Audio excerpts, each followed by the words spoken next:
Hello दोस्तों, स्वागत है आपका अपना चैनल पेंद्र मैथ में। आज हमारा एक नया टॉपिक है संघ एवं राज्य क्षेत्र। यह आने वाले रेलवे के सभी एग्जाम के लिए महत्वपूर्ण है, जैसे कि आपका ग्रुप डी हो गया, एनटीपीसी हो गया, आरआरबी जेई हो गया या फिर आरपीएफ कांस्टेबल हो गया। जिसमें भी आपका पॉलिटी क्वेश्चन पूछे जाते हैं सभी के लिए महत्वपूर्ण होगा। यह न केवल रेलवे के लिए बल्कि एसएससी के एग्ज़ाम में, बैंक के एग्ज़ाम में, जहाँ भी आपका जीके के प्रश्न आते हैं सभी के लिए महत्वपूर्ण होगा। इससे पहले यदि आप हमारे चैनल पर नए हैं तो चैनल को सब्सक्राइब कर लें, बेल आइकन को प्रेस कर लें ताकि हमारे द्वारा डाले गए वीडियो की अपडेट आपको सबसे पहले मिल जाए। और यदि आप रेलवे की तैयारी करें तो प्लीज़ हमारे चैनल को सब्सक्राइब कर लें, क्योंकि यहाँ पे आपको डेली वीडियो मिलेगी।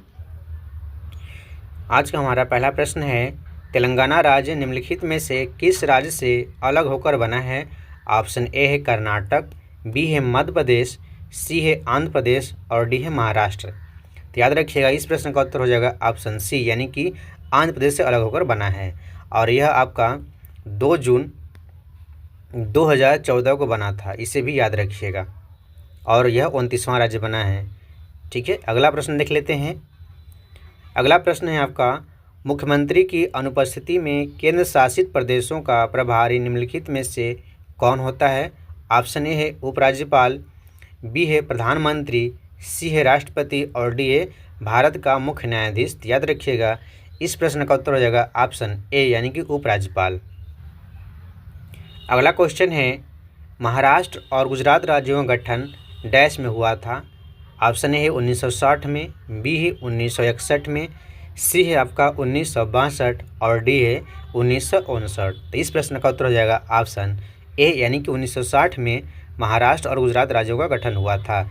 इससे रिलेटेड जो भी प्रश्न पूछे जाते हैं उसको भी जान लेते हैं। जैसे आपका 1963 में आपका नागालैंड बना था, और 1966 में आपका पंजाब, हरियाणा, हिमाचल प्रदेश बना था, और 1972 में याद रखिएगा आपका मेघालय, मणिपुर एवं त्रिपुरा बना था। इसे भी याद रखिएगा। अगला क्वेश्चन है आपका,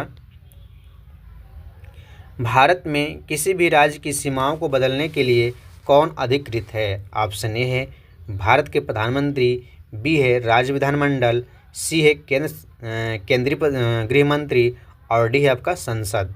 याद रखिएगा, इस प्रश्न का उत्तर हो जाएगा आपका ऑप्शन डी, यानी कि संसद। इसका उल्लेख आपका अनुच्छेद 3 में किया गया है, इसे भी याद रखिएगा। अनुच्छेद 3 क्या कहता है कि संसद किसी भी राज्य के सीमा को परिवर्तित कर सकती है, यानी कि उसको बढ़ा सकती है, घटा सकती है, उसके नाम में परिवर्तन कर सकती है। तो यह आपका उल्लेख अनुच्छेद 3 में किया गया है। अगला प्रश्न है आपका, निम्नलिखित में से कौन सा 2014 में भारत का 29वां राज्य बना था? तो इस प्रश्न का उत्तर याद रखिएगा, ऑप्शन ए है तेलंगाना, बी है सिक्किम, सी है झारखंड और डी उत्तराखंड। तो इसका उत्तर हो जाएगा ऑप्शन ए, तेलंगाना। अगला प्रश्न है, तेलंगाना भारत का डैश राज्य है? तो तेलंगाना भारत का आपका 29वां राज्य है, इसे याद रखिएगा। ऑप्शन डी इसका सही उत्तर हो जाएगा। अगला प्रश्न है, भारतीय संविधान के निम्नलिखित में से किस अनुच्छेद में लिखा है कि भारत अर्थात इंडिया राज्यों का संघ है? तो क्या होगा? इस प्रश्न का उत्तर आपका ऑप्शन डी हो जाएगा, अनुच्छेद 1 में लिखा गया है। अगला क्वेश्चन है आपका, भारतीय संविधान के अनुच्छेद 35A में निम्नलिखित में से किस राज्य के लिए विशेष प्रावधानों का उल्लेख किया गया है? ऑप्शन ए है जम्मू कश्मीर, बी है हिमाचल प्रदेश, सी है सिक्किम और डी है नागालैंड। तो इस प्रश्न का उत्तर ऑप्शन ए हो जाएगा, जम्मू कश्मीर इसका सही उत्तर हो जाएगा, यानी कि अनुच्छेद 35A में जम्मू कश्मीर के बारे में उल्लेख किया गया है।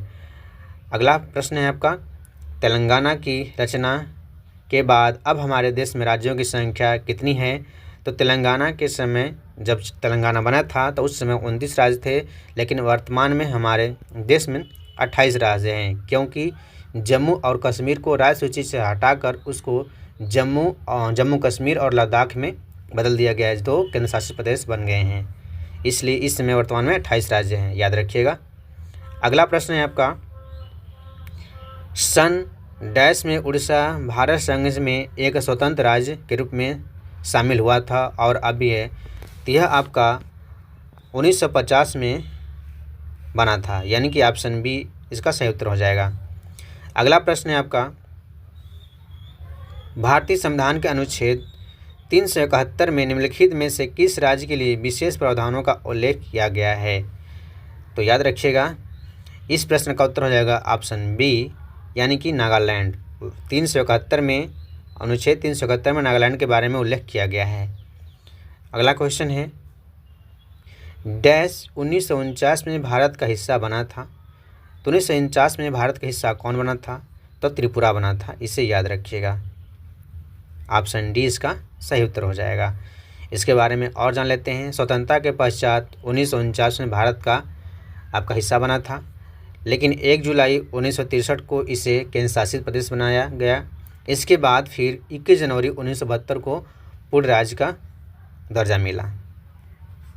अगला क्वेश्चन है, भारतीय संविधान के निम्नलिखित में से कौन सा भाग केंद्र शासित प्रदेशों से संबंधित है? तो इस प्रश्न का उत्तर ऑप्शन ए हो जाएगा, भाग 8। याद रखिएगा।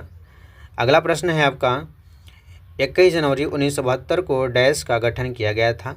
तब ने बताया था कि 21 जनवरी 1972 को मेघालय राज्य का गठन किया गया था। मेघालय था और कौन था? मणिपुर था और त्रिपुरा था। इसे भी याद रखिएगा। अगला प्रश्न है, निम्नलिखित में से कौन सा राज्य हाल ही में बनाया गया था? तो याद रखिएगा, इस प्रश्न का उत्तर हो जाएगा ऑप्शन बी, यानी कि तेलंगाना राज्य। जब प्रश्न पूछा गया था तो उस समय हाल ही में जो बना राज्य था वह तेलंगाना था। तो इसे याद रखिएगा। अगला प्रश्न है आपका, एक भौगोलिक और राजनीतिक इकाई के रूप में तेलंगाना 2 जून 2014 को डैश और भारत संघ के सबसे छोटे राज्य के रूप में बनाया गया। तो इस प्रश्न का उत्तर हो जाएगा ऑप्शन डी, यानी कि 29वां। याद रखिएगा। अगला प्रश्न है, सिक्किम कब भारत का एक राज्य बना था? तो सिक्किम 1975 में भारत का एक राज्य बना था, यानी कि ऑप्शन ए इसका सही उत्तर हो जाएगा। और अगला प्रश्न है, किस वर्ष गोवा को महाराष्ट्र के साथ विलय करने का विकल्प दिया गया था? इस प्रश्न का उत्तर ऑप्शन बी हो जाएगा, 1967 में। याद रखिएगा। यदि वीडियो पसंद आया तो वीडियो को लाइक, शेयर और चैनल को सब्सक्राइब जरूर करिएगा।